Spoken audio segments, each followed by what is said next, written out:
Soul Land 2 Chapter 527. 10 bayangan kembali tanpa suara 15 menit kemudian. The Heavenly Sun Douluo memimpin. Dan dia memegang tas saat dia segera menurunkan suaranya begitu dia menyentuh tanah dan berkata, "Ayo pergi. Radiant City telah meningkatkan keamanan di seluruh kota. Jadi mari kita pergi dari sini. Anda kembali memegang kendali, Yu Hao." Petik 2. Guo Yu Hao bisa tahu dari ekspresi serius surgawi Sun Douluo bahwa dia tahu tentang kematian tubuh Douluo. Dia mengangguk, dan segera berbagi deteksi spiritual dengan semua orang. Yang lain tidak menunda saat mereka naik ke udara dan naik ke langit. Tapi Guo Yu Hao baru saja membawa semua orang ke udara ketika ekspresi tercengang muncul di wajahnya. Kekuatan spiritualnya sangat tajam. Dan hal pertama yang harus dilakukan untuk membagikan deteksi spiritualnya adalah untuk melindungi semua orang di sekitarnya. Seharusnya ada 16 orang termasuk Titoul Douluo, Tang Wutong, dan dirinya sendiri. Karena tubuh Douluo akan hilang dari lineup awal mereka. Tetapi ketika dia membawa semua orang ke udara, dia bisa dengan jelas mendengar detak jantung ke-17. Ada bentuk kehidupan lain dalam genggaman surgawi Sun Douluo. Apa itu? Guo Yu Hao secara tidak sadar merentangkan deteksi spiritualnya. Dan hal pertama yang dia rasakan adalah gelombang spiritual yang lemah tapi lemah. Itu adalah dunia yang terpisah dibandingkan dengan Titlet Douluo itu. Tetapi undulasi spiritual yang lembut ini membuat hatinya bergetar kuat ketika sensasi yang tak dapat dijelaskan menjalari seluruh tubuhnya. Hal pertama yang muncul dalam deteksi spiritualnya adalah kain bedong kecil, yang berisi bayi yang tertidur lelap. Detak jantung dan gelombang spiritual itu milik bayi. Di dalam istana kerajaan Sun Moon Empire. Apa? Putra mahkota telah. Juzi menatap gadis pelayan yang melapor kembali padanya. Gemetaran. Warnanya benar-benar mengering dari wajahnya. Tidak. Juzi berteriak histeris saat dia dengan gilanya masuk ke kamarnya. Bahkan seseorang setenang dia hancur ketika dia menemukan bahwa anaknya menghilang ke udara. Dia sangat tenang ketika tubuh Douluo Dubusi meledakkan inti jiwanya dan menyebabkan bencana apokaliptik. Dia masih tenang ketika dia menyaksikan suaminya, Kaisar Kekaisaran Sun Moon, Su Tianran jatuh dari alas pengorbanan. Tetapi ketika dia mengetahui bahwa daging dan darahnya tiba-tiba hilang, bagaimana dia bisa tetap tenang? Dia tidak bisa repot-repot menjangkar situasi keseluruhan saat dia berlari kembali ke kamarnya. Gila. Anak ini adalah... Guo Yu Hao menatap matahari surgawi Douluo dengan mata lebar dan rahang terbuka. Meskipun dia sudah bisa menebak dengan samar identitas bayi yang sangat muda ini, dia masih merasa agak sulit untuk dipercaya. Ekspresi memalukan muncul di wajah surgawi Sun Douluo. Kami tidak punya pilihan lain. Bagaimana kita bisa mengirim Kekaisaran Sun Moon berantakan tanpa melakukan ini? Sayang sekali kami tidak bisa membunuh Su Tianran. Jika tidak, Kekaisaran Matahari Bulan pasti akan turun ke kekacauan, dan 3 kerajaan asli Douluo benua tidak akan lagi terbebani. Petik 2. Guo Yu Hao sangat terkejut, Tang Wutong sama-sama tercengang, karena mereka tidak pernah berharap bahwa tujuan sebenarnya dari 3 kekaisaran mengirim 15 Titlet Douluo, dengan harga pengorbanan bunuh diri tubuh Douluo, adalah bayi mungil ini. Setiap keraguan dalam pikiran Guo Yu Hao menguap pada saat ini. Dia akhirnya mengerti apa misi sebenarnya operasi ini. Mereka tidak di sini untuk satu tugas. Mereka di sini untuk 2. Membunuh Su Tianran dan menculik putra mahkotanya, Su Yunhan. Alasan mengapa tubuh Douluo Dubusi begitu rela mengorbankan dirinya mungkin banyak berhubungan dengan kondisi tubuhnya. Kalau tidak ada alasan bagi individu yang tangguh untuk bunuh diri seperti itu. Dia menempatkan hidupnya sendiri di garis dengan tujuan membunuh Su Tianran. Dan pada saat yang sama, dia menggunakan kekuatannya yang tangguh untuk menarik semua perhatian kekuatan inti kota Radiant. Dia melakukan itu untuk menciptakan kesempatan bagi surgawi Sun Douluo dan yang lainnya. Seperti yang dikatakan matahari surgawi Douluo, jika Su Tianran dibunuh dan putranya hilang, Kekaisaran Sun Moon, yang baru saja menetap, akan turun ke dalam kekacauan. Situasi ini adalah yang paling diinginkan oleh 3 kerajaan asli benua itu. Dan rencana ini dibuat sempurna dengan pengorbanan tubuh Douluo. Tapi ini 15 judul Douluo. Beberapa individu terkuat di dunia benar-benar bergerak melawan bayi. Guo Yu Hao akhirnya mengerti mengapa Duke Macan Putih memiliki wajah yang memalukan sebelum mereka meninggalkan pegunungan Mingdo. Mereka tidak bisa mengalahkan musuh-musuh mereka dalam perang. Jadi mereka harus bergerak pada anak-anak mereka. Tidak peduli seberapa perang yang kejam itu, metode tercela seperti itu memenuhi hatinya dengan penghinaan dan penghinaan. Ini terutama karena anak yang mereka culik bukan hanya putra Su Tianran, dan dia bukan hanya putra mahkota Kekaisaran Sun Mun. Dia juga putra Juzi. Gambar Juzi runtuh karena kesedihan segera muncul di pikiran Huo Yuhao.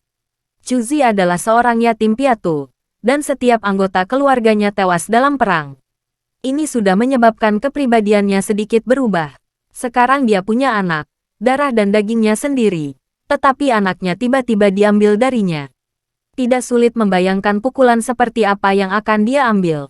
The Heavenly Sundo Uluo tidak menjelaskan lebih jauh, dan mereka dengan cepat melaju ke kejauhan. Huo Yuhao menarik Tang Wutong, dan mereka masih menggunakan imitasi dan deteksi spiritual untuk mengendalikan formasi. Tapi pikiran Huo Yuhao terasa sangat sesak. Alasan mengapa tubuh Dou Luo memilih untuk mengorbankan dirinya sendiri daripada secara pribadi menculik anak ini mungkin juga karena rasa bersalah dan malu. Tapi bagaimana mereka bisa punya rencana seperti itu? Huo Yuhao menutup matanya dengan menyakitkan. Tang Wutong menyampaikan pesan ke pikirannya. Kamu harus tetap tenang, Yuhao. Ayo tinggalkan tempat berbahaya ini dulu sebelum yang lainnya. Petik 2. Ya. Huo Yuhao mengangguk dengan lembut. Dia tahu bahwa tidak ada yang bisa dia lakukan. Setidaknya tidak sekarang. Di depan 14 titlet Dou Luo. Dan juga ketika hati semua orang merasa berat karena kematian Dubusi. Tidak ada yang bisa dia katakan yang akan mengubah keadaan. Sebaliknya, kata-katanya akan kontraproduktif. Mereka harus meninggalkan tempat ini terlebih dahulu. Dan dia harus memenuhi janjinya kepada tubuh Dou Luo dan membawa semua orang kembali. Hanya 30 menit setelah mereka pergi, Radiant City meledak seperti sarang lebah yang telah tertusuk. Setiap penguasa jiwa yang kuat, setiap individu dari Gereja Roh Kudus, dan setiap prajurit dari pasukan segera bergerak keluar untuk mencari putra mahkota mereka. Su Tianran terbangun di dalam istana kerajaan Radiant City. Dia bersandar di ranjang, dan wajahnya sepucat mungkin, tetapi matanya penuh dengan kebencian dan kebencian. Dia terluka sangat parah, dan bukan hanya tubuhnya yang terluka. Yang lebih menakutkan adalah arwahnya telah rusak parah, dan lautan rohaninya hampir hancur. Jika serangan terakhir tubuh Dou Luo tidak terhalang oleh dua penghalang dan alat jiwa defensif tipe 9 spiritual pribadinya, ia mungkin akan sepenuhnya dimusnahkan oleh tekanan luar biasa itu.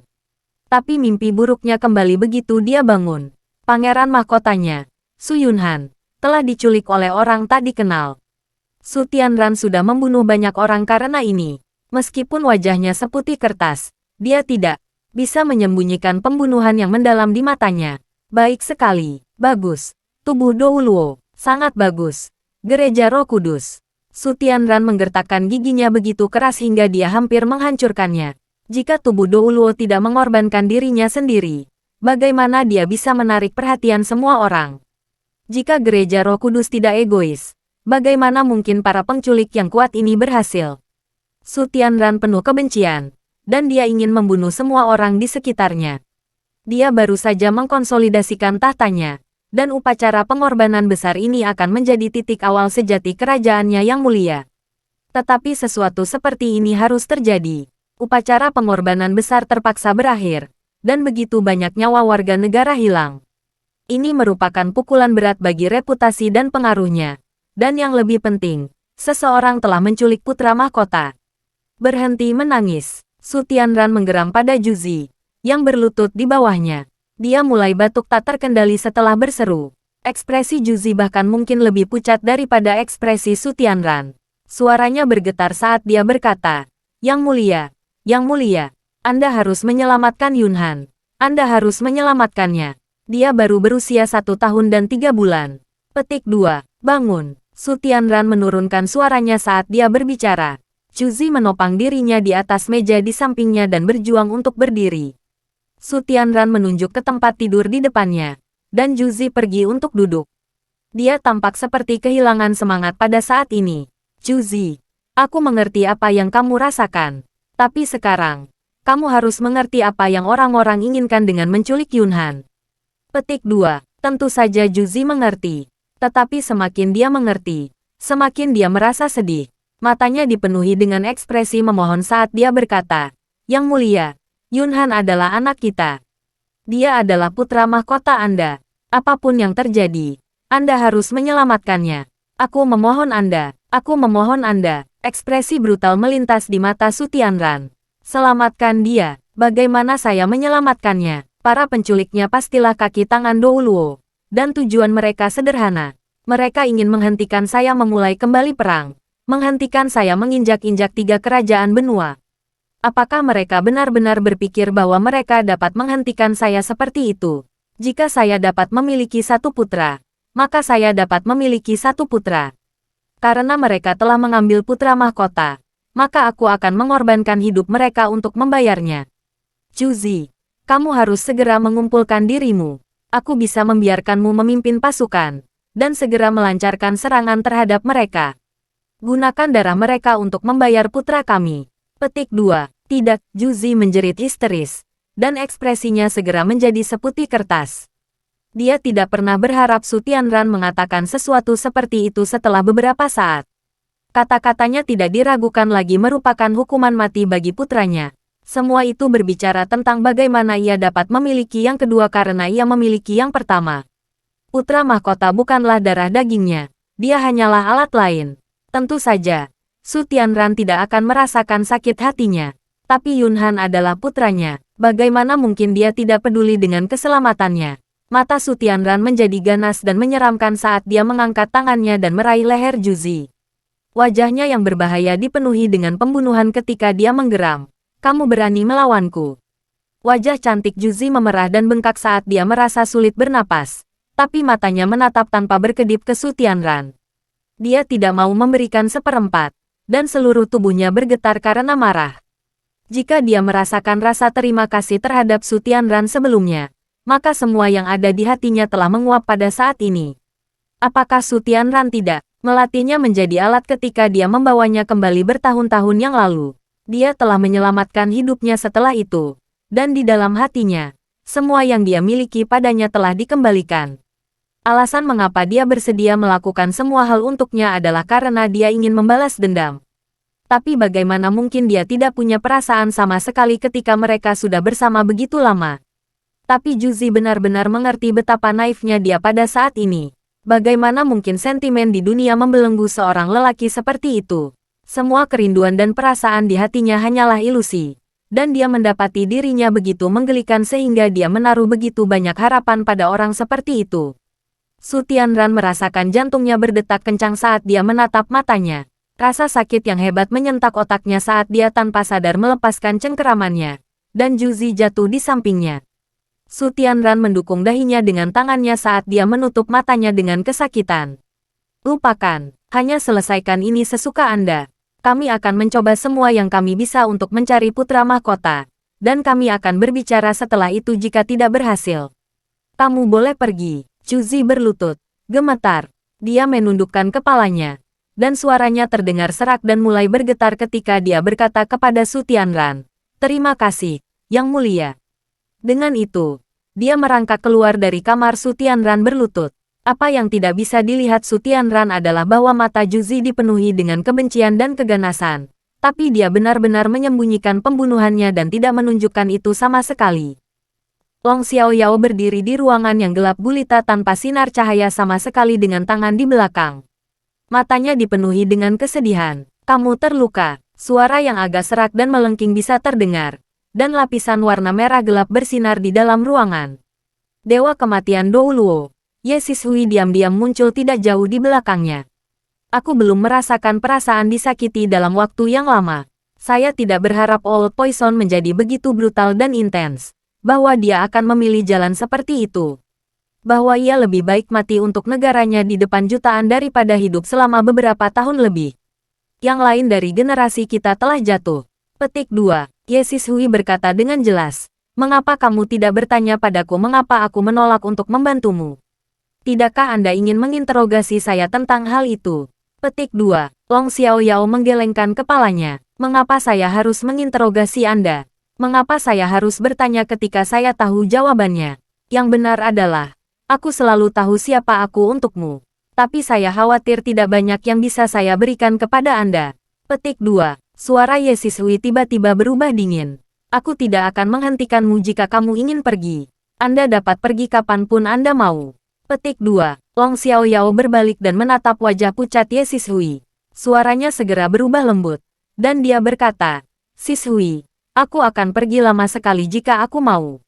Mengapa saya menunggu untuk melakukan itu sekarang? Karena saya membuat janji saat itu bahwa saya akan menggunakan sisa hidup saya untuk membayar Anda kembali atas dosa-dosa yang telah saya lakukan. Maka saya akan tetap setia pada kata-kata saya. Alasan mengapa saya mengatakan tidak banyak yang tersisa untuk diberikan adalah karena kehidupan setiap orang pada akhirnya akan berakhir. Kehidupan Dubushi memiliki batas. Demikian juga hidupku. Petik 2. Tubuh Ye Sishui bergetar ketika dia tiba di depan Long Xiaoyao dalam sekejap. Jari-jarinya memiliki kuku berwarna merah darah, dan dia menekankan tangannya ke dada Long Xiaoyao. Long Xiaoyao tidak bergerak, juga tidak berusaha menghentikannya sama sekali. Dia hanya membiarkannya menanam telapak tangannya dengan kuat di dadanya. Ekspresi Ye Sishui perlahan berubah setelah beberapa saat. Kamu sangat terluka. Long Xiaoyao tertawa, dan tawanya sangat hangat. Saya sangat senang merasakan hanya seutas perhatian dan kepedulian Anda. Jangan khawatir. Aku tidak akan mati untuk sementara waktu. Dan aku masih harus melindungimu untuk beberapa waktu. Tidak peduli bagaimana kamu memperlakukanku, Sishui. Kamu akan selalu menjadi satu-satunya wanita yang pernah aku cintai di hatiku. Petik 2. Napas Ye Sishui tiba-tiba menjadi tergesa-gesa. Dan matanya menjadi sedingin es dan jahat saat dia menatap Long Xiaoyao dengan diam-diam. Dia berputar setelah beberapa saat dan menghilang dalam sinar merah. Sedikit kepahitan muncul di wajah Long Xiaoyao. Tidak ada kesedihan, hanya sedikit penyesalan yang mendalam. Dia memejamkan mata dan berkata, aku ingin meninggalkan dunia ini untuk waktu yang lama. Tetapi pada akhirnya, aku masih tidak tahan kehilanganmu. Suara tangisan yang tajam bergema di seluruh langit. Dan surgawi Sundo Uluo yang melayang di udara tiba-tiba berhenti. Ekspresinya juga menjadi sedikit canggung. Mama, mama, mama. Suara kekanak-kanakan terdengar dari kain lampin. Dan peringkat pertama ini adalah reaksi pertama yang berjudul Douluo untuk berhenti. Angin bertiup kencang. Dan dia telah menggunakan kekuatan jiwanya untuk melindungi kantong kain di dadanya. Dia bisa merasakan pergulatan hebat datang. Dan itu datang dengan tangisan keras. Douluo Transcendent ini tidak lagi tahu harus berbuat apa. The Heavenly Sundo Uluo berhenti. Dan semua orang berhenti satu demi satu ketika mereka menatap tas di dadanya. The Heavenly Sundo Uluo sedikit mengendurkan genggamannya. Dan sebuah kepala kecil muncul dari dalam lengannya. Itu adalah anak kecil yang cantik. Kulitnya seputih salju. Dan sangat lembut sehingga setetes air bisa muncul dari tekanan lembut. Dia memiliki rambut hitam gelap. Dan matanya yang besar juga hitam. Meskipun dia menangis sangat keras sehingga lendir dan air mata mengalir di seluruh wajahnya, semua orang yang bisa melihatnya tidak bisa tidak memberinya pujian, anak kecil yang cantik. Pakaian yang ia kenakan terbuat dari kain yang sangat bagus, dan itu membuat kulitnya yang lembut menjadi lebih menarik. Suara tangisannya sangat cerah dan keras. The Heavenly Sundo Uluo hanya berpikir untuk menyelesaikan tugasnya. Selain itu, putra mahkota Kekaisaran Sun Moon sangat tenang. Karena ia tertidur lelap ketika membawanya pergi. Tetapi kelompok Titlet Douluo menjadi sedikit tidak berdaya begitu dia bangun. Judul termuda Douluo yang berpartisipasi dalam operasi ini berusia setidaknya 80 tahun. Tidak termasuk Wo Yuhao dan Tang Wutong. Bahkan jika mereka memiliki keluarga ketika mereka masih muda, mereka tidak akan secara pribadi membesarkan anak dengan status dan identitas mereka. Kau seorang gadis. Bisakah kau membujuknya? The Heavenly Sundo Uluo tiba di depan Tang Wutong saat dia berbicara dan menyerahkan anak itu padanya. Tang Wutong sedikit tercengang. Dia seorang gadis. Tetapi dia masih muda dan belum menikah. Meskipun dia menghabiskan seluruh waktunya dengan Wo Yuhao, mereka tidak pernah melakukan apapun. Dia secara tidak sadar mengambil anak laki-laki itu. Dan tidak bisa menahan perasaan cemas dan panik karena dia tidak tahu bagaimana memeluknya. Mungkin kejayaan seorang wanita mulai menunjukkan kekuatannya, karena anak lelaki itu segera berhenti menangis begitu dia berada di pelukannya. Dia mengedipkan matanya yang besar saat menatap Tang Wutong, dan menusukkan jari telunjuknya ke mulut. Dia tampak sangat ingin tahu. The Heavenly Sundo Uluo segera menghela nafas lega ketika dia melihat bahwa bocah itu tidak lagi menangis.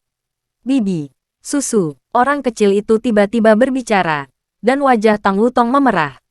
Lebih jauh lagi, lelaki kecil itu tidak memberikan kesempatan sama sekali kepadanya saat dia mengulurkan tangan kecilnya yang gemuk untuk meraih kemejanya. Ah, masih ada begitu banyak orang di sekitarnya. Dan Tang Wutong segera berteriak keras. Guo Yuhao juga terkejut, dan dia hampir tidak ragu ketika mengambil anak dari pelukan Tang Wutong.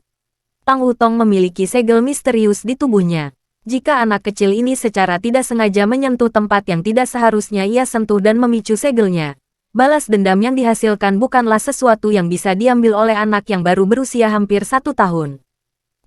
Bocah kecil itu tidak mendapatkan apa yang diinginkannya, dan segera mulai menangis sekali lagi. Guo Yuhao juga belum pernah memiliki anak. Dia tidak tahu harus berbuat apa, dan bereaksi dengan kebingungan ketika dia buru-buru dan dengan lembut menepuk punggung anak itu dalam upaya untuk menenangkannya. Anehnya, Guo Yuhao menepuk punggung anak itu hanya beberapa kali sebelum anak itu berhenti menangis sekali lagi, dan menatap Guo Yuhao dengan mata hitamnya yang besar.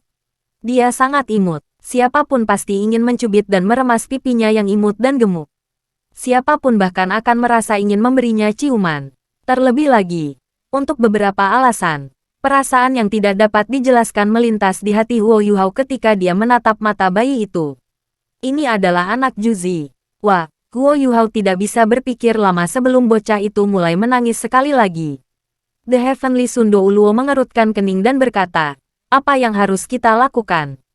Dia terlalu berisik, mengapa kita tidak menjatuhkannya? Petik 2. Tang Wutong segera mengerutkan kening.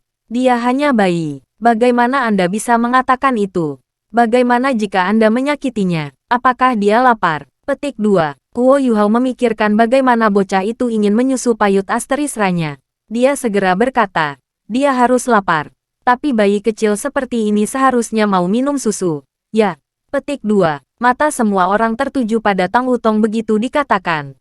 Tang Wutong sangat malu. Kenapa kalian semua menatapku? Aku tidak punya. Salah satu dari titlet Douluo yang relatif lebih berpengalaman mengatakan, bayi ini harus berumur sekitar 1 tahun dan 3 bulan. Dia harus bisa makan makanan normal. Meskipun dia bisa minum susu, itu bukan keharusan. Kami agak jauh dari Radiant City sekarang. Jadi mengapa kita tidak memberinya sesuatu untuk dimakan dan membiarkannya tenang sebelum yang lain? Petik 2. Ya, sepertinya kita tidak punya pilihan. The Heavenly Sundo Uluo merasa sedikit terhina ketika Tang Wutong menegurnya. Tetapi dia berpikir tentang apa yang dia katakan, dan bagaimana dia ingin mengambil tindakan terhadap bayi mungil yang baru berusia hampir 1 tahun. Dan dia merasa sangat canggung dan bersalah. Jadi dia langsung setuju. Semua orang turun dari langit dan menemukan bukit yang relatif tidak jelas. Tidak ada yang punya pengalaman menyusui bayi. Akhirnya, Guo Yuhao adalah orang yang mengambil tanggung jawab itu. Tidak peduli apa, anak ini adalah putra Juzi. Dia sangat jelas bahwa tidak ada yang bisa dia lakukan atau katakan kepada Douluo berjudul ini untuk saat ini. Jadi dia harus menunggu semua orang meninggalkan kekaisaran Sun Moon sebelum yang lainnya. Dia harus melindungi bayi ini, apapun yang terjadi, karena anak itu tidak bersalah, apapun identitasnya. Selanjutnya, dia adalah darah dan daging Juzi. Tidak ada makanan lezat atau mewah di hutan belantara. Guo Yuhao merebus air. Dia melunakkan ransum kering dengan merebusnya di dalam air sebelum dia memberikannya kepada anak laki-laki itu. Wajah cantik Juzi memerah dan bengkak saat dia merasa sulit bernapas. Tapi matanya menatap tanpa berkedip ke Su Tianran. Dia tidak mau memberikan seperempat, dan seluruh tubuhnya bergetar karena marah. Jika dia merasakan rasa terima kasih terhadap Su Tianran sebelumnya, maka semua yang ada di hatinya telah menguap pada saat ini. Apakah Su Tianran tidak melatihnya menjadi alat ketika dia membawanya kembali bertahun-tahun yang lalu? Dia telah menyelamatkan hidupnya setelah itu, dan di dalam hatinya, semua yang dia miliki padanya telah dikembalikan. Alasan mengapa dia bersedia melakukan semua hal untuknya adalah karena dia ingin membalas dendam. Tapi bagaimana mungkin dia tidak punya perasaan sama sekali ketika mereka sudah bersama begitu lama? Tapi Juzi benar-benar mengerti betapa naifnya dia pada saat ini. Bagaimana mungkin sentimen di dunia membelenggu seorang lelaki seperti itu? Semua kerinduan dan perasaan di hatinya hanyalah ilusi. Dan dia mendapati dirinya begitu menggelikan sehingga dia menaruh begitu banyak harapan pada orang seperti itu. Su Tianran merasakan jantungnya berdetak kencang saat dia menatap matanya. Rasa sakit yang hebat menyentak otaknya saat dia tanpa sadar melepaskan cengkeramannya. Dan Juzi jatuh di sampingnya. Su Tianran mendukung dahinya dengan tangannya saat dia menutup matanya dengan kesakitan. Lupakan, hanya selesaikan ini sesuka Anda. Kami akan mencoba semua yang kami bisa untuk mencari putra mahkota. Dan kami akan berbicara setelah itu jika tidak berhasil. Kamu boleh pergi. Juzi berlutut. Gemetar. Dia menundukkan kepalanya. Dan suaranya terdengar serak dan mulai bergetar ketika dia berkata kepada Su Tianran. Terima kasih, Yang Mulia. Dengan itu, dia merangkak keluar dari kamar. Su Tianran berlutut. Apa yang tidak bisa dilihat Su Tianran adalah bahwa mata Juzi dipenuhi dengan kebencian dan keganasan. Tapi dia benar-benar menyembunyikan pembunuhannya dan tidak menunjukkan itu sama sekali. Long Xiaoyao berdiri di ruangan yang gelap gulita tanpa sinar cahaya sama sekali dengan tangan di belakang. Matanya dipenuhi dengan kesedihan. Kamu terluka. Suara yang agak serak dan melengking bisa terdengar. Dan lapisan warna merah gelap bersinar di dalam ruangan. Dewa kematian Douluo. Ye Sishui diam-diam muncul tidak jauh di belakangnya. Aku belum merasakan perasaan disakiti dalam waktu yang lama. Saya tidak berharap Old Poison menjadi begitu brutal dan intens. Bahwa dia akan memilih jalan seperti itu. Bahwa ia lebih baik mati untuk negaranya di depan jutaan daripada hidup selama beberapa tahun lebih. Yang lain dari generasi kita telah jatuh. Petik 2. Ye Sishui berkata dengan jelas. Mengapa kamu tidak bertanya padaku mengapa aku menolak untuk membantumu? Tidakkah Anda ingin menginterogasi saya tentang hal itu? Petik 2. Long Xiaoyao menggelengkan kepalanya. Mengapa saya harus menginterogasi Anda? Mengapa saya harus bertanya ketika saya tahu jawabannya? Yang benar adalah, aku selalu tahu siapa aku untukmu. Tapi saya khawatir tidak banyak yang bisa saya berikan kepada Anda. Petik 2. Suara Ye Sishui tiba-tiba berubah dingin. Aku tidak akan menghentikanmu jika kamu ingin pergi. Anda dapat pergi kapanpun Anda mau. Petik 2. Long Xiaoyao berbalik dan menatap wajah pucat Ye Sishui. Suaranya segera berubah lembut. Dan dia berkata, Sishui, aku akan pergi lama sekali jika aku mau. Mengapa saya menunggu untuk melakukan itu sekarang? Karena saya membuat janji saat itu bahwa saya akan menggunakan sisa hidup saya untuk membayar Anda kembali atas dosa-dosa yang telah saya lakukan. Maka saya akan tetap setia pada kata-kata saya. Alasan mengapa saya mengatakan tidak banyak yang tersisa untuk diberikan adalah karena kehidupan setiap orang pada akhirnya akan berakhir. Kehidupan Dubushi memiliki batas. Demikian juga hidupku. Petik 2. Tubuh Ye Sishui bergetar ketika dia tiba di depan Long Xiaoyao dalam sekejap. Jari-jarinya memiliki kuku berwarna merah darah. Dan dia menekankan tangannya ke dada Long Xiaoyao. Long Xiaoyao tidak bergerak. Juga, tidak berusaha menghentikannya sama sekali. Dia hanya membiarkannya menanam telapak tangannya dengan kuat di dadanya. Ekspresi Ye Sishui perlahan berubah setelah beberapa saat. Kamu sangat terluka. Long Xiaoyao tertawa. Dan tawanya sangat hangat. Saya sangat senang merasakan hanya seutas perhatian dan kepedulian Anda. Jangan khawatir. Aku tidak akan mati untuk sementara waktu. Dan aku masih harus melindungimu untuk beberapa waktu.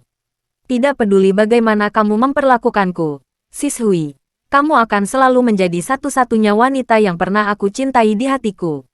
Petik 2. Napas Ye Sishui tiba-tiba menjadi tergesa-gesa. Dan matanya menjadi sedingin es dan jahat saat dia menatap Long Xiaoyao dengan diam-diam. Dia berputar setelah beberapa saat dan menghilang dalam sinar merah. Sedikit kepahitan muncul di wajah Long Xiaoyao. Tidak ada kesedihan, hanya sedikit penyesalan yang mendalam. Dia memejamkan mata dan berkata, aku ingin meninggalkan dunia ini untuk waktu yang lama.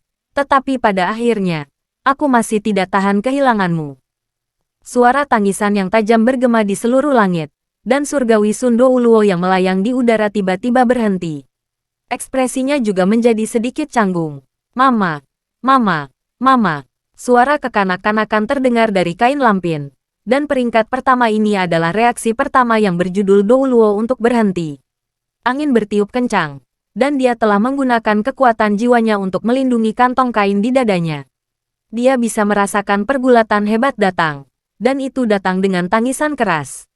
Douluo Transcendent ini tidak lagi tahu harus berbuat apa. The Heavenly Sun Douluo berhenti. Dan semua orang berhenti satu demi satu ketika mereka menatap tas di dadanya. The Heavenly Sundo Uluo sedikit mengendurkan genggamannya, dan sebuah kepala kecil muncul dari dalam lengannya. Itu adalah anak kecil yang cantik. Kulitnya seputih salju, dan sangat lembut sehingga setetes air bisa muncul dari tekanan lembut. Dia memiliki rambut hitam gelap, dan matanya yang besar juga hitam. Meskipun dia menangis sangat keras sehingga lendir dan air mata mengalir di seluruh wajahnya, semua orang yang bisa melihatnya tidak bisa tidak memberinya pujian, anak kecil yang cantik. Pakaian yang ia kenakan terbuat dari kain yang sangat bagus, dan itu membuat kulitnya yang lembut menjadi lebih menarik. Suara tangisannya sangat cerah dan keras. The Heavenly Sundo Uluo hanya berpikir untuk menyelesaikan tugasnya. Selain itu, putra mahkota Kekaisaran Sun Moon sangat tenang, karena ia tertidur lelap ketika membawanya pergi. Tetapi kelompok Titlet Douluo menjadi sedikit tidak berdaya begitu dia bangun. Judul termuda Douluo yang berpartisipasi dalam operasi ini berusia setidaknya 80 tahun, tidak termasuk Wo Yuhao dan Tang Wutong.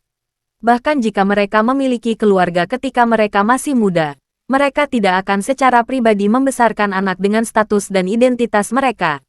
Kau seorang gadis, bisakah kau membujuknya? The Heavenly Sundo Uluo tiba di depan Tang Wutong saat dia berbicara dan menyerahkan anak itu padanya. Tang Wutong sedikit tercengang. Dia seorang gadis, tetapi dia masih muda dan belum menikah. Meskipun dia menghabiskan seluruh waktunya dengan Wo Yuhao, mereka tidak pernah melakukan apapun. Dia secara tidak sadar mengambil anak laki-laki itu, dan tidak bisa menahan perasaan cemas dan panik karena dia tidak tahu bagaimana memeluknya.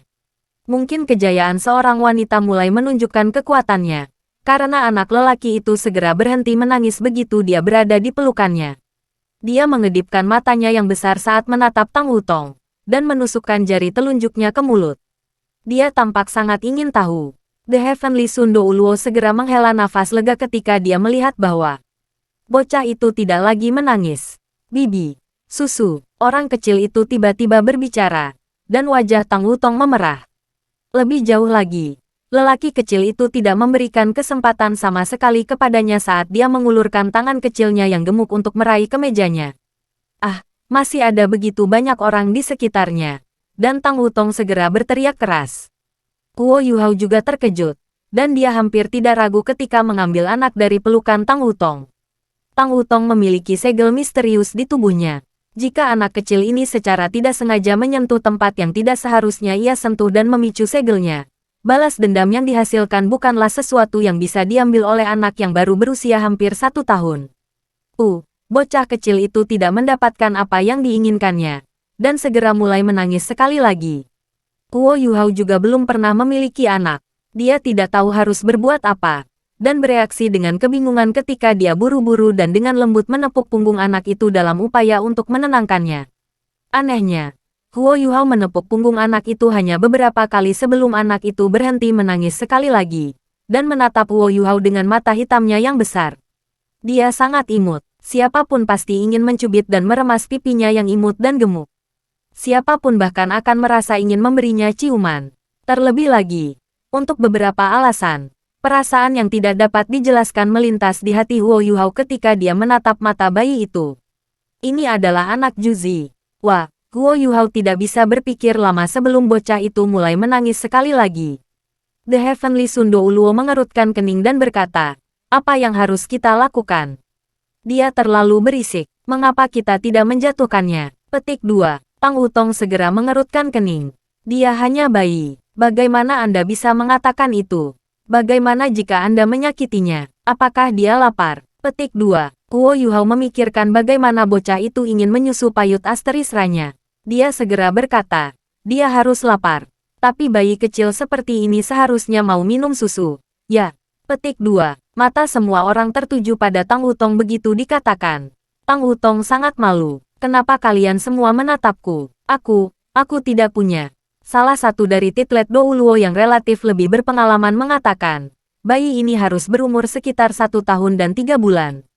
Dia harus bisa makan makanan normal. Meskipun dia bisa minum susu, itu bukan keharusan. Kami agak jauh dari Radiant City sekarang. Jadi mengapa kita tidak memberinya sesuatu untuk dimakan dan membiarkannya tenang sebelum yang lain? Petik 2. Ya, sepertinya kita tidak punya pilihan. The Heavenly Sundo Uluo merasa sedikit terhina ketika Tang Wutong menegurnya. Tetapi dia berpikir tentang apa yang dia katakan. Dan bagaimana dia ingin mengambil tindakan terhadap bayi mungil yang baru berusia hampir 1 tahun. Dan dia merasa sangat canggung dan bersalah. Jadi dia langsung setuju. Semua orang turun dari langit dan menemukan bukit yang relatif tidak jelas. Tidak ada yang punya pengalaman menyusui bayi. Akhirnya, Huo Yuhao adalah orang yang mengambil tanggung jawab itu. Tidak peduli apa, anak ini adalah putra Juzi. Dia sangat jelas bahwa tidak ada yang bisa dia lakukan atau katakan kepada Douluo berjudul ini untuk saat ini. Jadi dia harus menunggu semua orang meninggalkan kekaisaran Sun Moon sebelum yang lainnya. Dia harus melindungi bayi ini, apapun yang terjadi. Karena anak itu tidak bersalah, apapun identitasnya. Selanjutnya, dia adalah darah dan daging Juzi. Tidak ada makanan lezat atau mewah di hutan belantara. Huo Yuhao merebus air. Dia melunakkan ransum kering dengan merebusnya di dalam air sebelum dia memberikannya kepada anak laki-laki itu.